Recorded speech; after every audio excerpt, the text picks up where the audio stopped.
welcome to this episode of Strange Process. Today we're lucky to have with us Dave Hind, thing maker, visual artist, sculptor, and all-around maker of things. Dave, welcome. Hey Dave, thanks for having me. Thanks for coming in. The point of this series is to try to talk to a number of different artists of different disciplines and try to get a sense, get a conversation going about the process. Process being, I'm presuming at its simplest, you get an idea and then you figure out a way of doing it and then you end up with an end result. Is that an accurate representation of your process? I'm a big fan of the process. Yeah, I think it's always a little bit more convoluted than that. It never follows a particularly straight line, but yeah, I love the process. Process is to you more important than the end result? Yeah, I don't know. I think I've always loved the process. The materials are important, the messages in the medium, and so that's always been a big part. But at the same time, making an object, being pretty interested in having a physical object, a record of that process has always been not only the end goal, but I think it is a worthy end point. So I would normally have said that they're kind of balanced, that they're both have equal weight. Lately, though, I've been doing a lot of community pieces, and I'm learning that the process becomes really important to get the most out of people. And I think as much as the object at the end is great to have a record of that, to remember that whole time of that experience, I'm kind of almost more focused on, or hoping that the people that are involved in these projects, that project made an impact on them, and that they are left with a real positive outcome. When they think back about it, they have great memories. And maybe they see the world a little bit differently after they've had the process? I guess inevitably, like every experience, right? It's going to change you to some degree. And I think that earlier, as much as I was always interested in process, I always, for whatever reason, I had a bit of a, almost like instead of just enjoying it all the time, there's always a bit of anxiousness that it's not going to work out, and that was I looked at that as like a motivating force, and I think I had pretty good results when I was working on my own. You could be like, feel like this is not good enough, I got to get back out and go at it again. When I brought that same sort of method to working with groups, I found it didn't have the same. People were worried, like, boy, you didn't seem happy when we were working. And I'm like, I love that project. And they're like, oh, you seem kind of grumpy the whole time. Interesting. So I'm really trying to work on just enjoying it and not being too worried about what the outcome is. And yeah. So it's a very process-oriented work that you end up with at the end. It's hard even for you to predict what it's going to look like, or what it's exactly what it's going to be like. I think those are the fun things, and kind of inevitable if you're going to make something that's not that has some sort of poetry to it. That there's going to be something that is out of your control, or out of your conscious process. That it's. Yeah, I think more about you set an environment and you have a general idea of what you're going to go for, but that you are open to what happens along the way, and that you go with those things. So you have two processes that you've described. Early on you would work alone, and this has evolved into more of a community-oriented process where you invite others to participate. Was that... did you do that to consciously subvert process, to throw in elements that you may not be able to control? I think it was self-preservation and just keeping sanity a little bit in some ways. Do you find it easier to work with a community? I think that working on your own all the time for me was it was great for going in and and following ideas in your mind. But I found it kind of removed me a little bit from the world. And as much as that was great, I really enjoyed. I always felt a bit different than my peer group, and so that was very easy to do. But I think over time, I started to.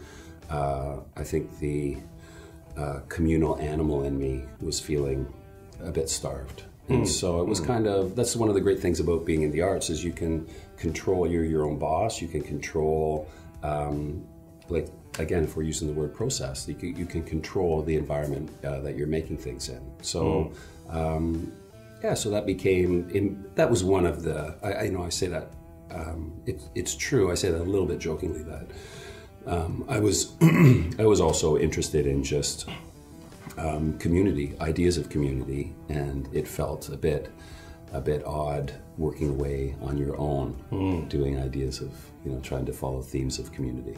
So maybe you could walk us through one of those community.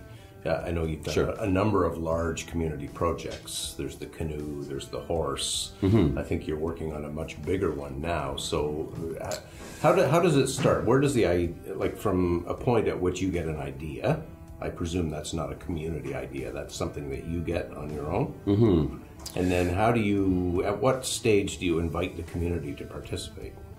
I think I started doing this with my sister, who was not really an artist, but she was looking for something to do in her life, and was feeling a bit like she had too much time on her hands. So, and another friend who's an artist. So the three of us made this work that I had a rough idea what it would be about, and then talked to them about it, and they had their ideas, and we kind of came up with a general overall composition of the main elements.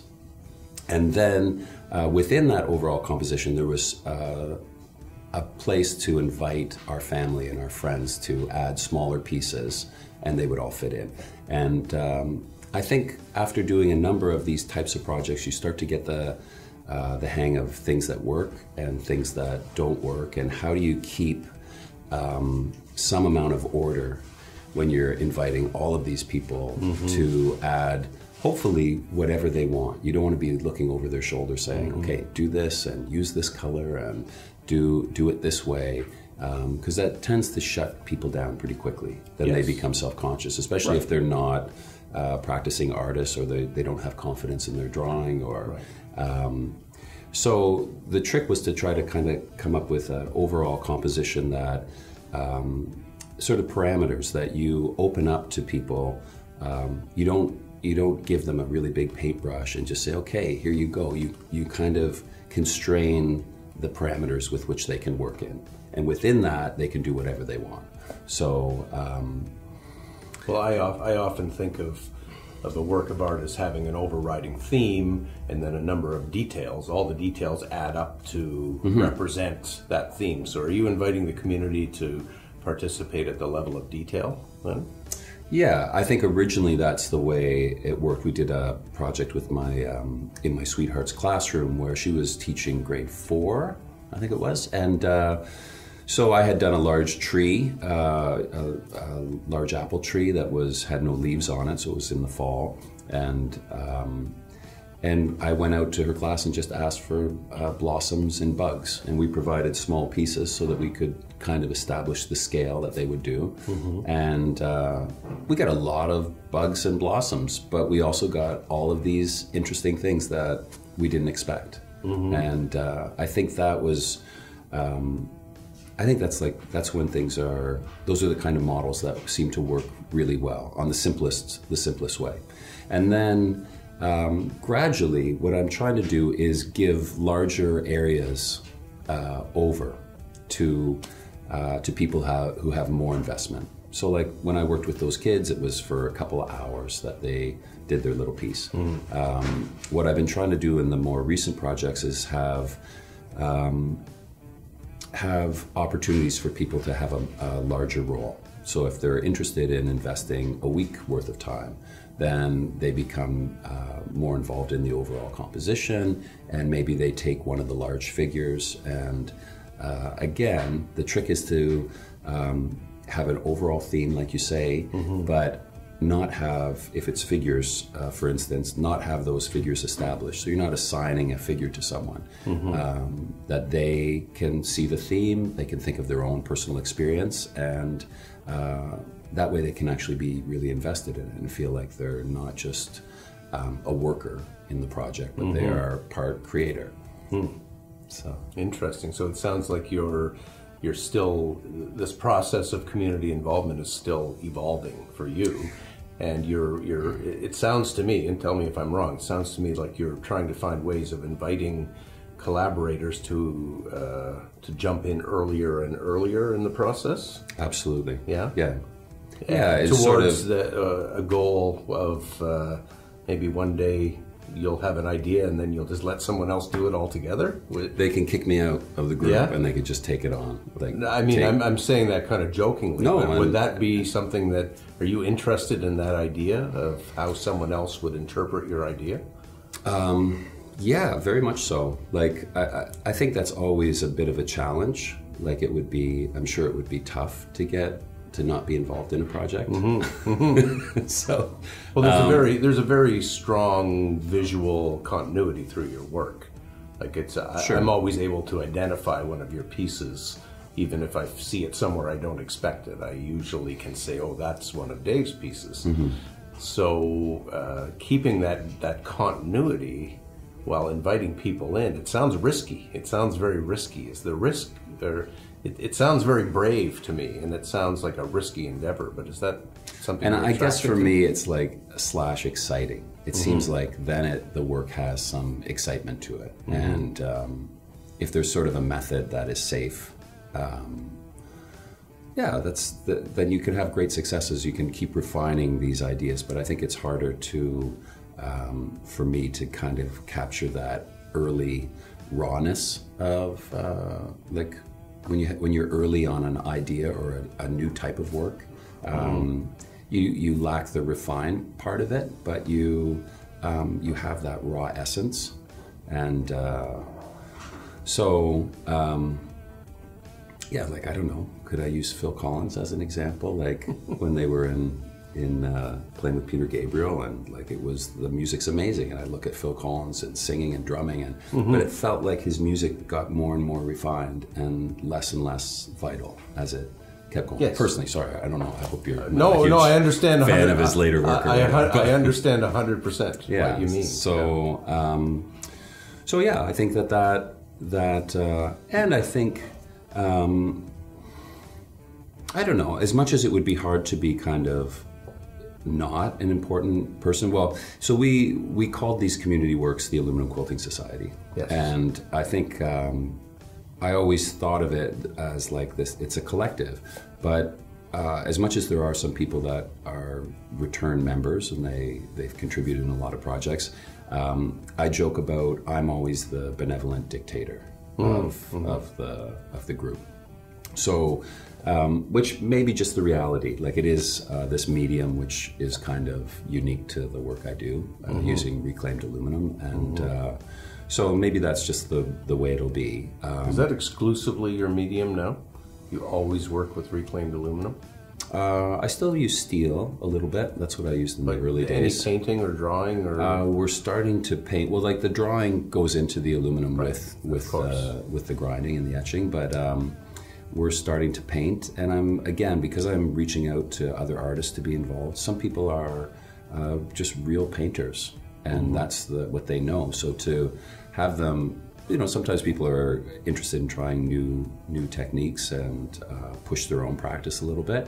But it would be nice that people can bring their expertise to these projects. So we're starting to incorporate painting into these a little bit.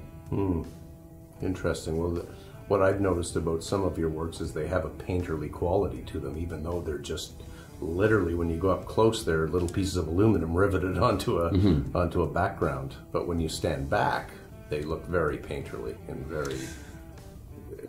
Yeah, I call them paintings. And I'd seen a friend of mine give a lecture about the history of painting, and when he got near the end of what painting could be, the brush had been long removed, and there was all kinds of different ways. So for the most part, I've always tried to use the the colors that you find. So I'm trying not to actually paint the aluminum, the scrap aluminum, it's whatever colors you can find. So the idea that the painting component of the piece happened in an industrial situation, or sometimes I find like old carnival rides that have been airbrushed, and so that the idea that painting happened in other situations, and that you're now cutting up these pieces of painted material and collaging and reworking them, and yeah, I don't know, it's repurposing a painting. Yeah. So it's I still see them as painting, although they're probably closer to sculpture as far as the tools and the techniques used to build them. And you've often you are involved in sculpture as well. That is a different branch of your practice. Yeah, a little bit. And is the process different there? Are they generally community-based pieces, the sculptures? Well, a lot of the sculpture that I do on a regular basis is almost drawing with steel. So it's still almost two-dimensional. Even though they're three-dimensional objects, they're pretty flat. And I've ventured into a little bit of three-dimension work, but it gets more complicated as far as opening it up to a collaborative effort. Although, like, for example, the piece at the farmer's market, I worked with some architects, Kyle Slode and Stephen Garcessa and Kim Ligers, who very quickly around a table the first night we talked about it, Kyle got a cereal box, and we started to talk about taking that panel and just giving it some three dimension. So they were very instrumental in how the sculptural element of that piece ended up happening. So that's a kind of a combination of the community work that is now starting to become sculptural. And that piece, of course, then became a community kind of painting at the same time. Yeah, one side of it did anyway. Yeah, very much. Yeah. In terms of the process, would you say experimentation or improvisation is a vital part of your process? Do you ever get halfway through and abandon a work?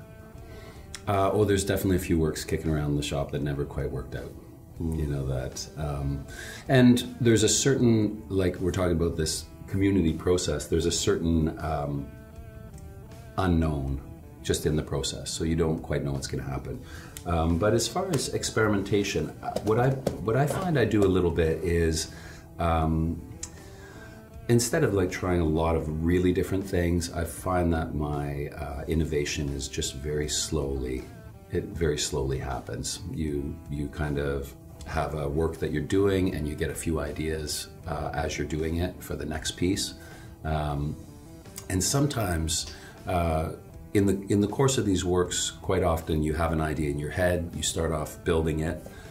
We work all on tables, so you can see it, but you can't really see how it's going to look. So you work away, you put it up on the wall, and then reassess it, and you keep kind of doing that process, and that those last little bits that get added are really exciting, because you don't really foresee that when you come up with the idea, but it kind of warrants being resolved in one way or the other. So sometimes I'll set up, like once you know what kind of works, sometimes I'll set up a situation where it's a real challenge. Like I kind of know it's going to be hard to resolve this piece. And so, I don't know, there's a bit of experimentation that way. Great. I really appreciate you coming in today. Oh, it's Dave. fantastic. Thank you. It's great to have this kind of discussion, and good luck with the piece. Yeah, thanks so much. Hopefully you'll be involved in some way or another. I would love to be. Well, thanks very much for watching. This has been Strange Process, episode where we've been talking with Dave Hind, Thingmaker. Please join us again for another episode of Strange Process. Goodbye.